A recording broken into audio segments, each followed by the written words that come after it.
चिड़िया राम जी का खेत। खाओ हमारी चिड़िया भर भर पेट। ओहो हमारी चिड़िया भर भर पेट। ओहो हमारी चिड़िया भर भर पेट। राम जी की चिड़िया राम जी का खेत। राम जी की चिड़िया राम जी का खेत। अरे खाओ हमारी चिड़िया भर भर पेट। हमारी चिड़िया भर भर पेट।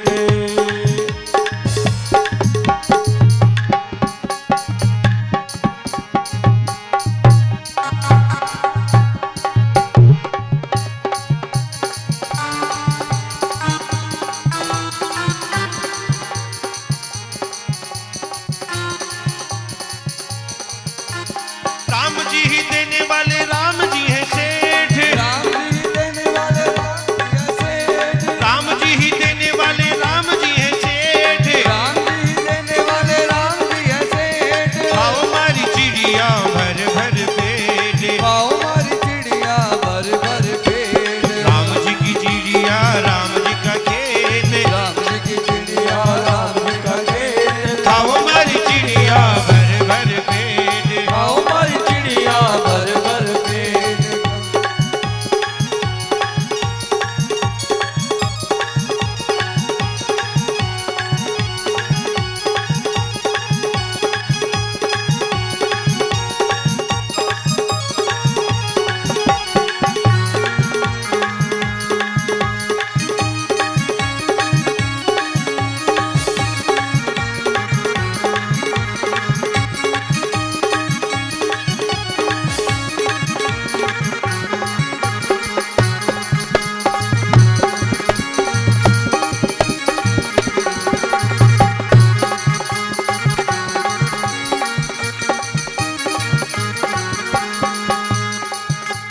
राम जी की चिड़िया राम जी का खेत। राम जी की चिड़िया राम जी का खेत। राम जी की चिड़िया राम जी का खेत। राम जी की चिड़िया राम जी का खेत। राम जी की खाओ हमारी चिड़िया भर भर पेट। खाओ हमारी चिड़िया भर भर पेट। खाओ हमारी चिड़िया भर भर पेट। ओ हमारी चिड़िया भर भर पेट। खाओ हमारी चिड़िया भर भर पेट। खाओ हमारी चिड़िया भर भर पेट।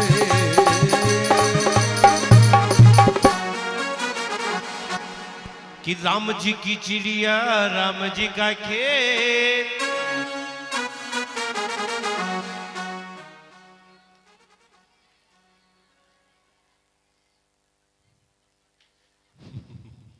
हाँ गातो रही अपना रामोड़िया जन करिया।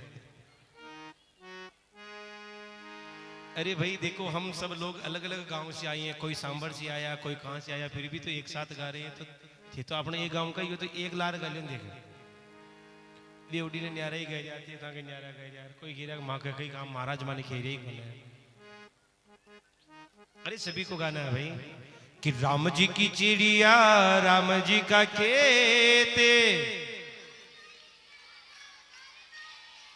खाओ हमारी चिड़िया भर भर पेट। खाओ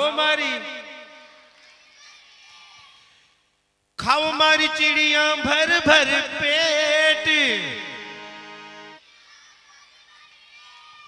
खाओ हमारी चिड़िया भर भर पेट। राम जी की चिड़िया राम जी का खेत। खाओ हमारी चिड़िया भर भर पेट।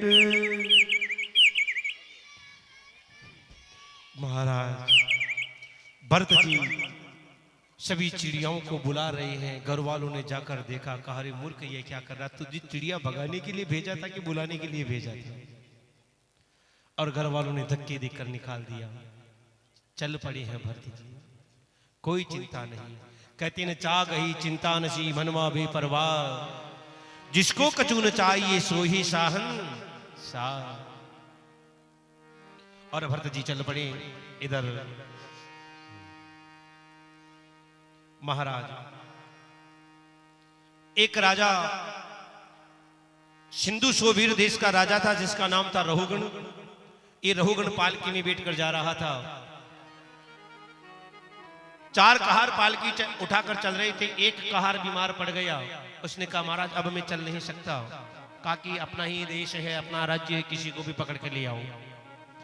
भरत जी का शरीर मोटा तगड़ा था और भरत जी को लाकर इस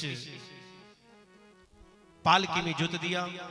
भरत जी जो चलते हैं 3.5 हाथ जमीन आगे की देखकर चलते हैं कि कहीं मेरे पैरों में कोई चेटा चेटी जीव जंतु ना मर जाए। और भरत जी चली रही थी कि चींटियों का कोई बिल आ गया, झुंड आ गया। भरत जी ने छलांग लगाई, रहुगण के माथे पे लगी। रहुगण ने भला बुरा कहा और भरत जी महाराज जो कभी नहीं बोलने का संकल्प लेकर बैठे थे, आज उन्होंने रहुगण के सामने भवाटवी का सुंदर वर्णन किया।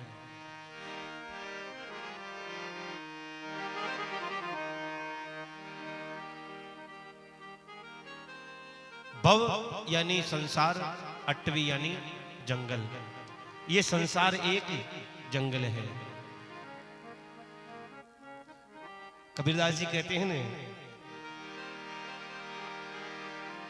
कि रहना नहीं देश वीराना है, रहना नहीं देश वीराना है, कि ये संसार जाड़ और झांकर आग लगे जल जाना है, रहना नहीं देश वीराना है। महाराज ये संसार एक जंगल ही तो है। भवाटवी का सुंदर वर्णन और सुंदर स्पष्टीकरण किया। इधर महाराज भरत के वंश में आगे चलकर कई बड़े प्रतापी राजा हुए। भगवान सुखदेव स्वामी ने राज ऋषि परीक्षित को भुवन कोश का वर्णन किया। कहते हैं राजन, ये जो पृथ्वी है ना जी, थोड़ा ध्यान देके सुनना। थक गए क्या? था क्या? हाँ महाराज वहां कर आको दिन कशी ले खुद वाले जो लथा का पणशन बेटा बेटा तो आकड़ जावा। हाँ भाई देख रहा हूं 10 बार यूं कर लेते हैं, 10 बार यूं कर लेते हैं, और कहीं ना तो करो दर्शन। ठीक है, आदत देखो, आदत नहीं है ना आपकी। अब यहाँ तो कोई फर्क नहीं पड़ता। 12-12 घंटे एक बार बिठा दो, 12 घंटे तक वापस उठाओ मत, कोई फर्क नहीं पड़ता है। आपको पता है सुबह 11:30 11:15 आया था, तब से पालती भी बदली नहीं है, क्योंकि आदत हो गई ना जी। 18 साल से ठाकुर जी की सेवा करती है। ये 18.5 साल लगभग ये अपने अभी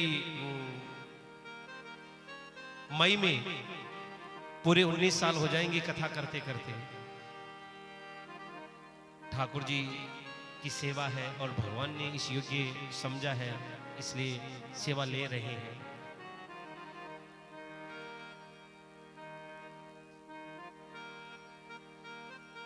राजऋषि परीक्षित से भगवान सुखदेव कहते हैं राजन, ये जो पृथ्वी है ये केवल पृथ्वी ही नहीं है, इस पृथ्वी से 7 लोक ऊपर के हैं।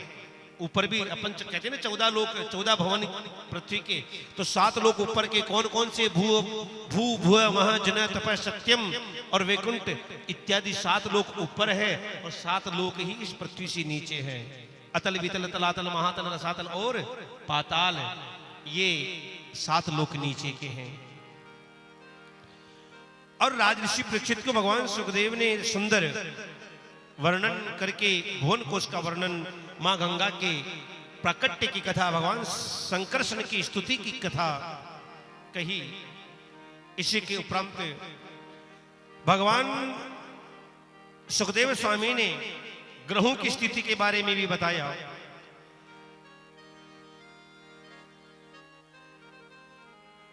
कि भगवान ये जो पृथ्वी है, इस पृथ्वी से सबसे निकट वाला ग्रह है, उसका नाम है सूर्य। भगवान सूर्य से 1 लाख योजन ऊपर चंद्रमा है। चंद्रमा से 3 लाख योजन ऊपर अभिजीत इत्यादि 28 नक्षत्र हैं। इनसे ऊपर शुक्र है और इनसे भी 2 लाख योजन ऊपर मंगल है और मंगल से भी 2 लाख योजन ऊपर बृहस्पति है और बृहस्पति से भी 2 लाख योजन ऊपर शनिचर है। ये ग्रहों की स्थिति।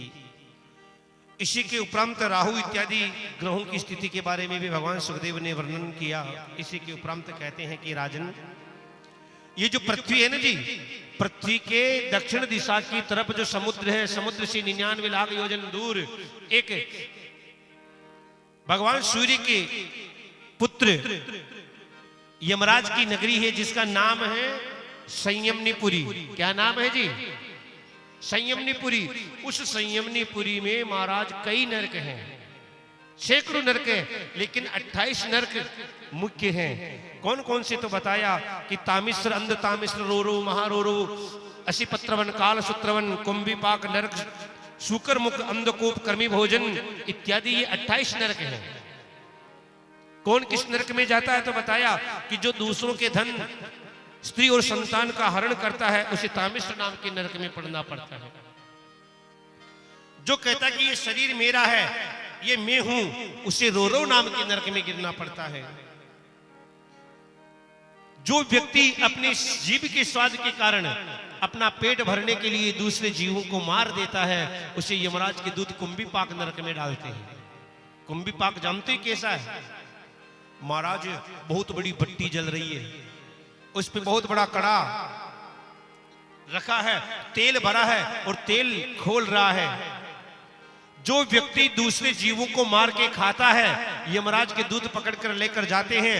महाराज 2 दूत पैर पकड़ते हैं, 2 दूत हाथ पकड़ते हैं और महाराज 4 बार यूं घुमाकर धड़ाम से उस तेल के कड़ा में डालते हैं। और जैसे ही तेल के कड़ा में गिरता, महाराज गुलगुले की तरह, पुए की तरह फूल कर ऊपर आ जाता है, तड़पता है, लेकिन मरता फिर भी नहीं है। जो व्यक्ति राज कर्मचारी होकर निरपराध लोगों को दंड देता है, उसे शुकर मुख नाम के नरक में गिरना पड़ता है। महाराज,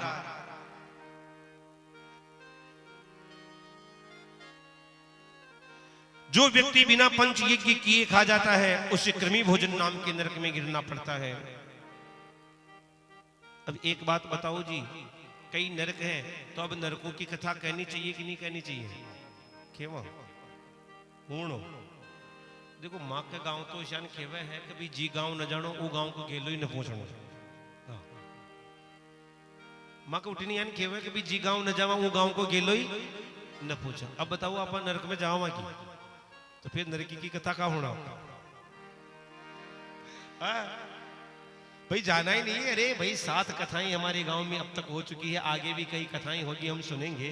और जो एक बार भागवत सुन लेता उसको तो वैकुंठ जाना होता है, तो क्या नरक, क्या जाएंगे? क्यों नरक की कथा? सज्जनों, फिर भी ध्यान दे के सुनना, मेरी माताएं विशेष ध्यान दे के सुनना। आप कहेंगे महाराज हम पाप तो हो ही जाता है इस शरीर से, क्या करें? तो कहा है कि भगवान के भजन करते रहो, कि राम नाम जी जिमोहाई तीनहीन पाप पुंज समुआही। कि जो व्यक्ति एक बार जम्भाई में भी, उबासी में भी राम का नाम ले लेता है, महाराज उसके करोड़ों पाप उसी क्षण नष्ट हो जाते हैं। जैसे करोड़ों टन रुई रखी हो और उस करोड़ों टन रुई में एक छोटी सी आग की चिंगारी पड़ जाए, तो क्या वो रुई बच सकती है? लेकिन आजकल लोग क्या करते हैं महाराज, थोड़े फैशन में ज्यादा आ गए ना। मैंने कल भी निवेदन किया, फिर वापस कर दूं। अब आजकल क्या उबासी आती है, छींक आती है, तो अब पुराने लोग तो उबासी आती थी तो राम राम या हरिओम बोलते थे, और आजकल मुंह के हाथ लगा कि सॉरी। अब भाई तो किसको सॉरी बोल रहा है? कोई है ही नहीं तेरे पास में, तो ही सॉरी। और उनमें हमारी बहनें तो आगे रहती है, प्रेम से बोलो जय श्री कृष्ण। हाँ, अरे बोलना ही है तो अगर आपको उबासी आई है तो राधे राधे बोलो या जय श्री राम बोलो। अरे कम से कम इस बहाने भगवान का नाम तो निकल जाएगा। हाँ, ये सॉरी क्या है? हाँ, एक बार चलो सॉरी की कथा आ गई तो याद कही दूं आपको, सॉरी क्या है।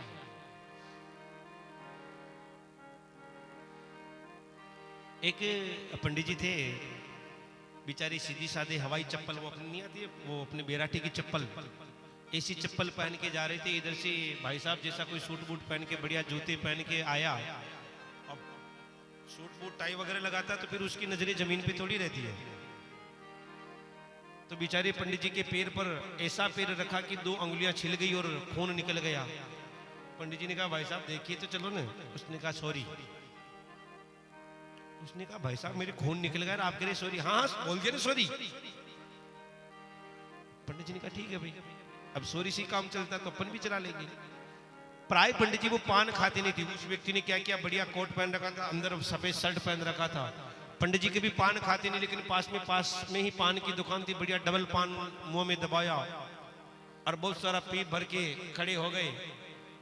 जैसे ही वो भाई पास में आया, उसने पंडित जी दिखता नहीं, क्या मेरे कपड़े खराब कर दिए। उसने कहा सो रहा।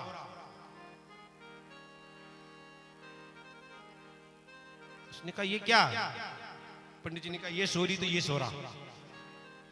भाई तुमने छोटी सी सोरी बोली, मैंने पान का पीप थूक दिया तो मैंने बड़ा वाला सोरा बोल दिया। भैया गलती करके सोरी बोल दो, उससे क्या गलती छिप जाएगी ना।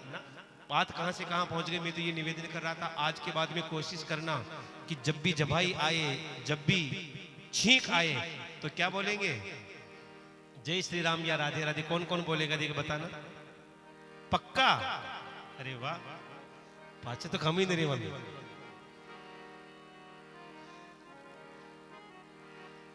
राज ऋषि परीक्षित ने कहा गुरुदेव अगर मान लो हमसे पाप नहीं करना चाहते, लेकिन कुछ पाप जाने अनजाने में बनी जाते हैं ना जी। जैसे अपन चल रही हैं, अपने पैरों में से चींटियां, जीव जंतु मरते कि नहीं मरते। हमारी माताएं घर में झाड़ू लगाती है, कई जीव मर जाते हैं। भोजन बनाती है, लकड़ियों में भी कई जीव मर ही जाते हैं। पानी भरकर लाती है, परिंदे पे भी कई जीव मर जाते हैं। अब माता ये मत सोचना कि आज वहां पर ये पाप करना ही पड़ेगा। अगर ये पाप नहीं करोगे तो फिर हाँ शाम को क्या खाएंगे ये लोग। अरे महाराज ये पाप अनजाने में होते हैं, अब क्या करें। तो कहा कि इन पापों से मुक्ति पाने के लिए 5 यज्ञ करना चाहिए। कितने यज्ञ। भाई साहब की तो आंखें बड़ी हो गई, 5 यज्ञ का नाम लेते। महाराज ये यज्ञ ही नहीं होता रहा, 5 की बात कर रहे हैं। मैं जो यज्ञ बताने जा रहा हूं ये खर्चे वाले यज्ञ नहीं है। हाँ थोड़ा बहुत तो खर्चा होगा, लेकिन बिल्कुल सस्ते खर्चे के यज्ञ है, सस्ते यज्ञ है। बता दूं आप, अरे ये जो यज्ञ बता रहा हूं ना, वो यज्ञ हमारी माताएं सहजता में घर बैठी बैठी कर सकती है। अगर शायद पिछली बार बता के गया था 4 साल पहले, याद हो तो ठीक है, नहीं तो और बता दूं। बताऊं 5 यज्ञ हैं घर में। सबसे पहला वाला यज्ञ है गौग्रास। आप भोजन बनाती हैं ना, भोजन बनाओ, उसमें से सबसे पहले वाली रोटी किसके लिए निकाल दो, गाय के लिए। गाय में 33 कोटि देवता होते हैं। अगर आपने एक गैया को एक रोटी खिला दी ने तो मानो सभी देवताओं के भोग लगा दिया है। और जिस घर में गाय को रोटी दी जाती है उनके घर में देव दोष कभी नहीं होता है। और सबसे अंत में बनने वाली रोटी कुत्ते को खिलानी चाहिए। कोई खिलाता आजकल? कौन कौन खिलाता, देख हाथ खड़े करना। हाँ अब महाराज अब मैं तो गांव का मन कहा, सुबह घरे रोटी बना रही, आज तक घर का तो चली गया खेत है। हाँ अब घर का फरा गया खेत है और अडिनो ये रोटी बनाई तो महाराज झटके कभी टाइम हो जाए, भूख लागी तो सुबह ही रोटी बना कर दियो टिफिन पैक। और सबू फैली वाली रोटी भी टिफिन में ही की हुआ। खेत फरी की जी ने खून खा गया घर का धनी। अब रोटी खून की ही खून खा गया, खिशाक हो गया बेचारा। और सबसे अंत में बनने वाली रोटी किसकी होती है और उसको कौन खा जाता है? प्रेम से बोलो जय श्री कृष्ण। गाय की रोटी खाने वाला बेचारा गाय जैसा हो जाता है। फिर तो प्रेम से बोलो जय श्री कृष्ण। सज्जनों मेरा हाथ जोड़ के निवेदन, मजाक ये तो मजाक नहीं है, मैं सत्य कह रहा हूं। जिस घर में रोज गाय को रोटी दी जाती है उस घर में कभी देव बाधा नहीं होती है। और जिस घर में रोज कुत्ते को रोटी दी जाती है उस घर में पितरों का दोष कभी नहीं होता है। ये एक यज्ञ है गाय को रोटी देना। अब इधर दूसरा यज्ञ, जैसे दूसरी वाली रोटी बनी, थोड़ा सा आग का अंगारा बाहर निकालो, छोटा सा रोटी का टुकड़ा तोड़ो, घी में डुबोवो और उस आग के अंगारे पे रख दो। ये अग्नि का भोजन हो गया, अग्नि देवता को भोग लग गया, ये अग्नि का भोजन हो गया, दूसरा यज्ञ हो गया। वैसे ये कोई मनगढ़ंत बात नहीं है, वैज्ञानिक बात है। आज का विज्ञान भी मानता है कि एक बूंद घी अगर अग्नि पर डाला जाए और उससे जो धुआं निकलता है देसी गाय के घी का, एक बूंद देसी गाय का घी अग्नि पर डाला जाए उससे जो धुआं निकलेगा उससे 1 टन ऑक्सीजन बनती है। 1 टन यानी 1000 किलो ऑक्सीजन बनती है एक बूंद गाय के घी से।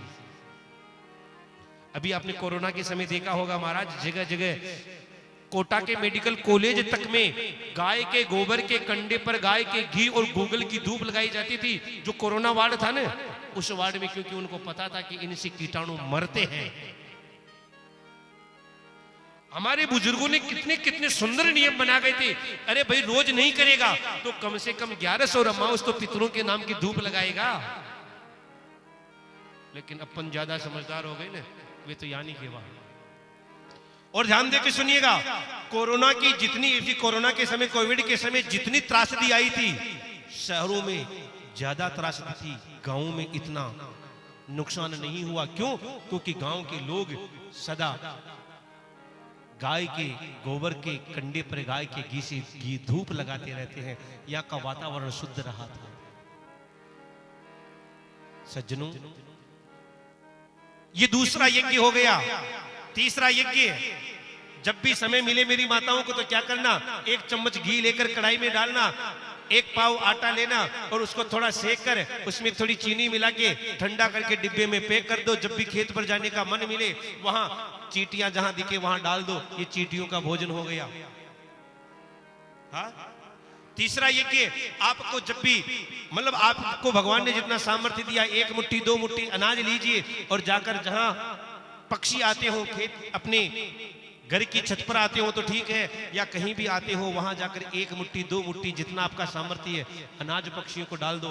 ये पक्षी का भोजन हो गया। ये चौथा यज्ञ हो गया। पुराने समय में महाराज आपने तो देखा ही होगा, फसल कटती जितने में महाराज चैत महीना बीत जाता, बैसाख तक तो फसल कटती रहती थी।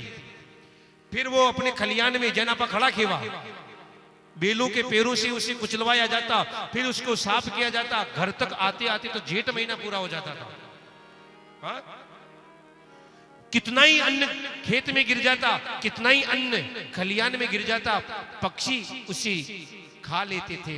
लेकिन आजकल तो मशीनरी का जमाना आ गया महाराज, एक अन्न का दाना नीचे नहीं गिरने देते तो बताओ पक्षी कहां खाएंगे?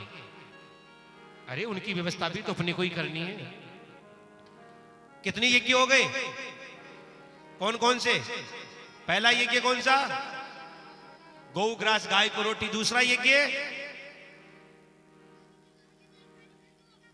अग्नि का भोजन। तीसरा यज्ञ चींटियों का भोजन। चौथा यज्ञ पक्षी को दाना। और 5वां यज्ञ है तो सरल है पर थोड़ा कठिन है, सस्ता है लेकिन कठिन है। कौन सा? कि अतिथि सत्कार, द्वार पर आई हुई अतिथि का सम्मान करना। अतिथि किसे कहेंगे ना? मेहमान में और अतिथि में फर्क है।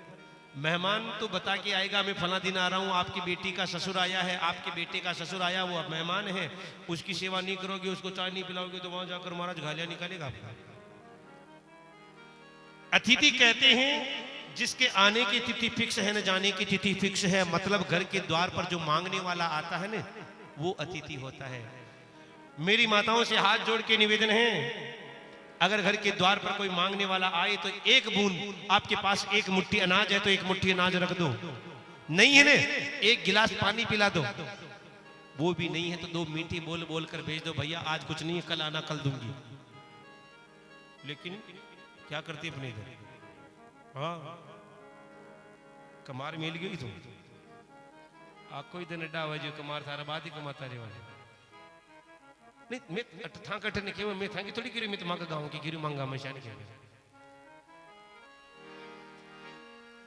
महाराज इसी के उपरांत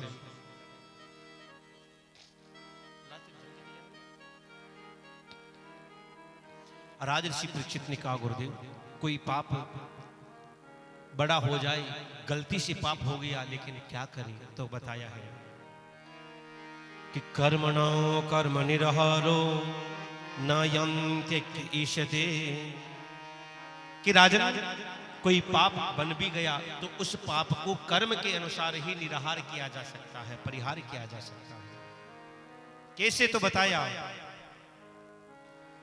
कि तपसा ब्रह्मचर्येण शमेन दमेन च कि त्यागेन सत्यशोचाभ्याम यमेन नियमेन च।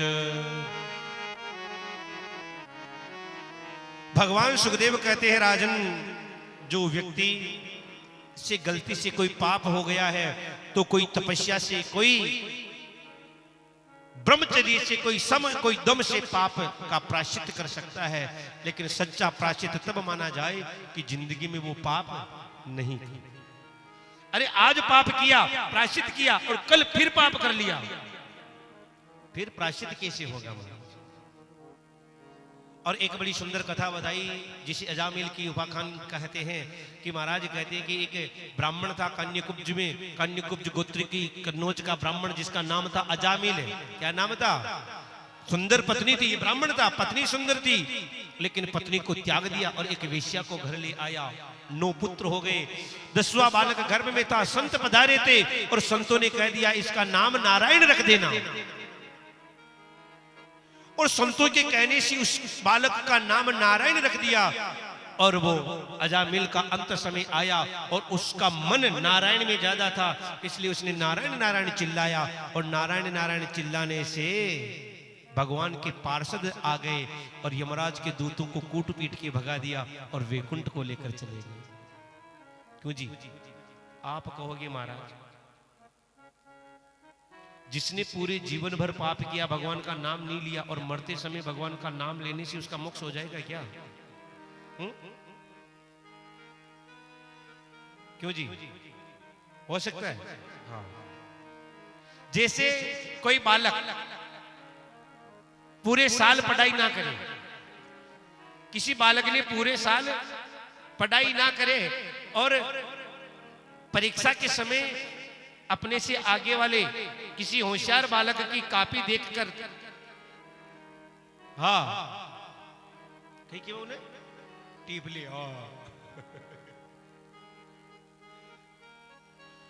महाराज सामने वाले मित्र की नकल कर ले और नकल को अगर ढंग से नकल कर ले, नकल में भी अकल की जरूरत है। हाँ एक बार कोई बालक परीक्षा में बैठा था तो आपने देखा होगा वो आता है ना प्रश्न जिसमें बीच में खाली स्थान आता है। तो एक जगह आया था कि दिल्ली में, हाँ दिल्ली में फिर बीच में खाली स्थान और छोड़ना वो आगे लिखना था। तो उसमें लिखा था कि दिल्ली में तो लिखना था कुतुब मीनार है। अब अगले वाले ने तो लिख दिया कुतुब मीनार है, पीछे वाले ने ढंग से नहीं देखा तो उसने लिख दिया कि दिल्ली में कुतिया बीमार है। अरे भाई नकल में भी अकल की जरूरत है। अरे महाराज अगर किसी बालक ने पूरे जीवन पूरे साल पढ़ाई नहीं की और परीक्षा के समय किसी होशियार बालक की नकल कर ले तो वो पास हो सकता है। इसी प्रकार कोई जीव पूरे जीवन भर नाम ना ले लेकिन मरते समय भी प्रभु का नाम एक बार ले ले उसका भी उद्धार हो सकता है। बोले बाल कृष्ण लाल की। और महाराज कहते हैं कि उल्टा नाम जपत जग जाना वाल्मीकि भय ब्रह्म समाना। इसके बाद यमराज के दूतों का और यमराज का संवाद, महाराज दक्ष की 60 कन्याओं का वंश वर्णन, नारद जी की दक्ष के पुत्रों को उपदेश और नारद जी को श्राप की कथा, बृहस्पति जी के आचार्य पद को त्यागना, विश्व रूप को गुरु बनाकर यज्ञ करना और महाराज विश्व रूप का उद्धार करने से महाराज इंद्र को ब्रह्म हत्या का पाप लगा। ब्रह्म हत्या को 4 भागों में बांट दिया। एक ब्रह्म हत्या समुद्र को दे दी झाग के रूप में, एक ब्रह्म हत्या पृथ्वी को दे दी उसर के रूप में, तीसरी ब्रह्म हत्या पेड़ों को दे दी गोंद के रूप में, चौथी ब्रह्म हत्या दे दी माताओं को 4 दिन रजस्वला के रूप में, चारों को वरदान दे दिया। इसी के उपरांत त्वष्टा ऋषि ने वृत्रासुर प्रकट किया और वृत्रासुर का उद्धार करने के लिए दधीचि ऋषि की हड्डियों को दान में मांग कर महाराज इंद्र ने वज्र बनाया। इसी के उपरांत चित्रकेतु और अंगिरा की कथा कि ये वृत्रासुर कौन था, तो कहते कि पूर्व जन्म में चित्रकेतु राजा था, लेकिन माता पार्वती के श्राप के कारण इसको राक्षस बनना पड़ा। इधर मरुद गणों की कथा, पुंसवन व्रत की विधि भगवान सुखदेव ने राजऋषि परीक्षित से बताई। राजऋषि परीक्षित ने भगवान सुखदेव से पूछ लिया, गुरुजी मैं कल से कथा सुन रहा हूं, तब से यही सुन रहा हूं कि भगवान राक्षसों को मार देते हैं।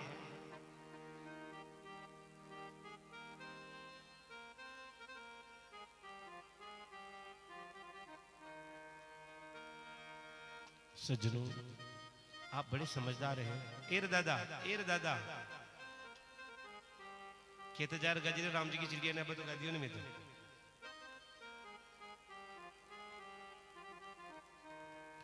सज्जनों हर जगह इनकी और हमारी यही समस्या रहती है। ये कहते हैं कि आप समय का ध्यान नहीं रखते। कथा का समय 4 बजे का है तो 4 बजे पूरी कर लिया करो ने। लेकिन मेरा मन रहता है कि आप हम सभी 7 दिन किसके लिए खर्च करके आए हैं? कथा के लिए। और मेरी कोशिश ये रहती कि श्रोताओं को ज्यादा से ज्यादा सुना कर जाऊं और करता भी हूं। और फिर बीच में आप ऐसे गड़बड़ कर देती हैं ना, क्या मतलब फिर मेरा गला दुखता है शाम को, इसीलिए तो मौन लेना पड़ता है।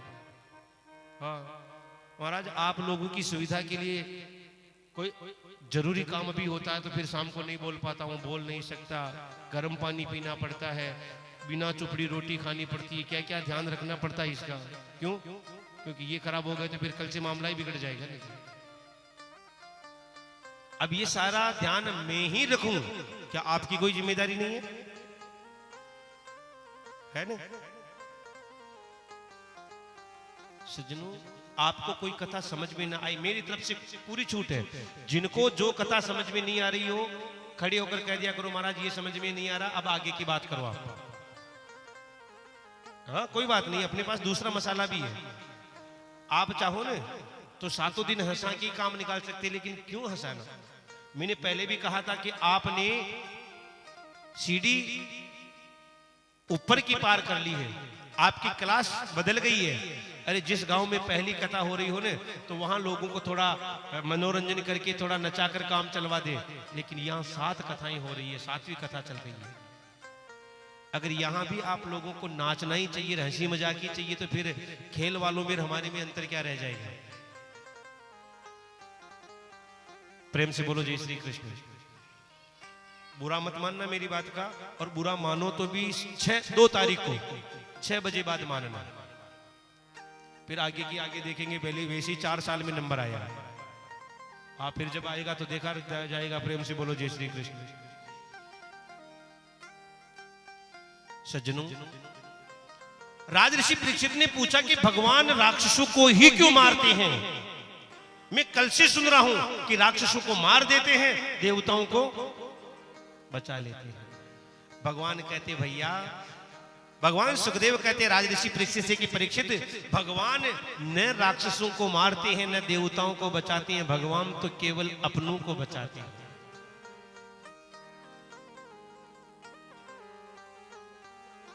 आप हम सभी भगवान के मंदिर जाते हैं, एक आरती में एक लाइन गाते हैं,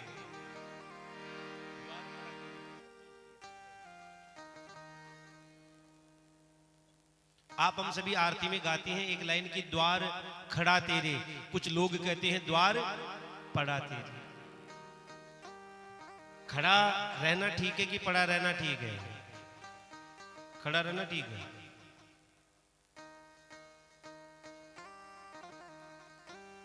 मेरी नजर में पड़ा रहना ठीक है। एक बात बताओ, जैसे यहां आप खड़े हो और कोई व्यक्ति आया, उधर से कोई बड़ा व्यक्ति आया और आप यहां खड़े हो तो कोई कहेंगे ले थोड़ा दूर, फला आदमी आ रहा है। खड़े व्यक्ति को तो हटा दिया जाएगा, लेकिन जो पड़ा है उसको कैसे हटाओगे? और भगवान के द्वार पर खड़ा रहना ठीक नहीं, पड़ा रहना ही मेरे हिसाब से ठीक है। पड़े रहेंगे तो कभी न कभी तो ठाकुर जी की तारोगे न तारो प्रभु, तारना तुम्हारे हाथ है, और फिर भी न तारोगे तो बदनामी तुम्हारे साथ है। सज्जनों, भगवान अपने भक्तों को केवल और केवल बचाते हैं। एक छोटा सा उदाहरण देकर समझा दूं मैं आपको, फिर सीधा प्रहलाद चरित्र में चलते हैं, क्योंकि वैसे भी आज सुबह से ही विलंब से चल रही हैं, क्योंकि आज मौसम की वजह से थोड़ा लेट तो थे ही ना जी। 15-20 मिनट ऊपर नीचे हो जाता तो वैसे भी अभी 15 मिनट तो मेरी वैसे ही बाकी है। मैं कहां फालतू की बात कर रहा हूं, तो 15 मिनट तो बाकी है मेरे। सज्जनों, भगवान कभी किसी को मारते नहीं, ना भगवान कभी किसी को बचाते हैं। जो भगवान के सामने आ जाता है भगवान उसे बचा लेते हैं। एक बार की कथा है, भगवान श्री कृष्ण 4 वर्ष के हो गए थे। कितने वर्ष के? उदाहरण से समझा रहा हूं। भगवान श्री कृष्ण 4 वर्ष के हुए थे तो मैया यशोदा ने सोचा कि मेरे कन्हैया का जन्मदिन है तो जन्मदिन मनाऊं। मनाते हैं ना आजकल भी जन्मदिन। हाँ महाराज, ये जन्मदिन वाली बीमारी आजकल गांव में ऐसी आई है। हाँ सत्य कह रहा हूं। आजकल महाराज छोरा चोरी, वहां का छोरा चोरिया को जन्मदिन मनावा में अतरो फियो खर्च कर देगा, वहां की मेड़ में उतरा फियाने लगे। सत्य कह रहा हूं मैं। और नहीं हो तो, और जन्मदिन बुरी बात नहीं है, मनाओ, लेकिन मनाते भी हो तो किस पद्धति से मनाते हैं भैया? पाश्चात्य संस्कृति से जन्मदिन मनाएंगे। जन्मदिन मनाने के लिए क्या करेंगे? मोमबत्ती जलाएंगे, फूंक से बुझाएंगे, और फिर हाँ ताली बजा के गाएंगे ना। आजकल वो गाते ही नहीं। क्या अच्छी बात है? हमारे बुजुर्ग बेटे हैं, आप इन सब से पूछिए कि क्या फूंक से दीपक बुझाना अच्छा माना जाता है? क्यों पटेल जी, कभी फूंक से दीपक बुझाया जाता है? फूंक से कभी दीपक बुझाया ही नहीं जाता। और दीपक तो वैसे बुझाना ही नहीं चाहिए महाराज। ऐसा समय तो दीपक उस घर का बुझता है जिसमें कोई अकाल मृत्यु हो जाती हो। हाँ? अपने धर्म में किसी के घर में अकाल मृत्यु हो जाए तो दीपक बुझाया जाता है, और किसी के घर में जन्म हो जाए तो उनके वहां दीपक जलाए जाते हैं। और पाश्चात्य संस्कृति में अंग्रेजों के यहाँ क्या होता है? जन्मदिन पे तो दीपक बुझाएंगे, और कोई मर गया तो कैंडल मार्च निकालेंगे। अरे भैया, क्यों दौड़ रही हो उस पाश्चात्य संस्कृति की तरफ? जन्मदिन मनाना है, मनाओ। मैं मना नहीं करता, जन्मदिन जरूर मनाओ, लेकिन अपनी वैदिक सनातन पद्धति से मनाओ। कैसे? अगर जन्मदिन मनाना है तो फूंक से दीपक बुझाओ नहीं, दीपक जलाओ। आप जितने साल के हुए उतने घी के दीपक लेकर जाओ और गोपाल जी महाराज के मंदिर में जाकर घी के दिए जलाओ। एक बात बताओ, चलो कौन, देखो दीपक बुझाने से अंधेरा होता है कि उजाला होता है? अंधेरा होता है। अब आज आप 25 साल के हो गए, दीपक बुझा के ये बताना चाह रहे हो कि अब मेरे आगे अंधेरा ही अंधेरा रहे। कौन चाहता है कि मेरे जीवन में आगे अंधेरा रहे, उजाला ना रहे? कौन चाहता? देखिए हाथ खड़े करना। कोई नहीं चाहता। अच्छा, अब कौन चाहता है कि मेरे जीवन में उजाला ही उजाला रहे? तो बताओ, दीपक बुझाना चाहिए कि जलाना चाहिए? अगर जन्मदिन मनाना है, आप जितने वर्ष के हुए हैं उतने दिए लेकर जाओ, भगवान गोपाल महाराज के मंदिर में जलाओ, नदी में दीप दान करो। और ज्यादा सामर्थ्य है, प्रसाद लेकर जाओ, भगवान गोपाल महाराज के भोग लगाकर पूरे गांव में बंटवाओ ना। और ज्यादा सामर्थ्य है तो ब्राह्मणों को, छोटे छोटे बच्चों को भोजन करवाओ ना। और ज्यादा सामर्थ्य है तो गाय को चारा डालो, गौशाला में जाकर गाय को चारा खिलाओ। लेकिन इस पाश्चात्य संस्कृति के तरीके से मत मनाओ सज्जनों। आजकल तो जन्मदिन मनाने में लोग इतने वो केक मंगाएंगे, और आजकल तो ऐसी ऐसी मस्ती करने लगे कि वो जैसे फूंक देने के लिए नीचे झुकेगा, मुंह नीचे दबाएंगे। अभी कुछ दिनों पहले की बात है, वो नाक और मुंह में केक जाने से बड़ी देर तक नहीं छोड़ा था, वो मर गया था। हाँ, दबा के रख दिया था केक में, श्वास नहीं लिया गया, मरना पड़ा था उसको। क्यों? सज्जनों, ये माता पिता की भी जिम्मेदारी बनती है। माता पिता को भी चाहिए। एक बात बताओ, छोटा बालक है और बताओ वो बालक अग्नि में पैर देना चाहेगा तो कोई माँ बाप देने देगा क्या? नहीं मानेगा, पहले प्रेम से समझाएंगे, और प्रेम से नहीं मानेगा तो हाँ झांपट प्रसाद देंगे। अरे ज्यादा बड़ी हो गई तो कोई बाप थोड़ी बन गई है। नहीं माने तो अब भी समझा दो इनको उसी हिसाब से।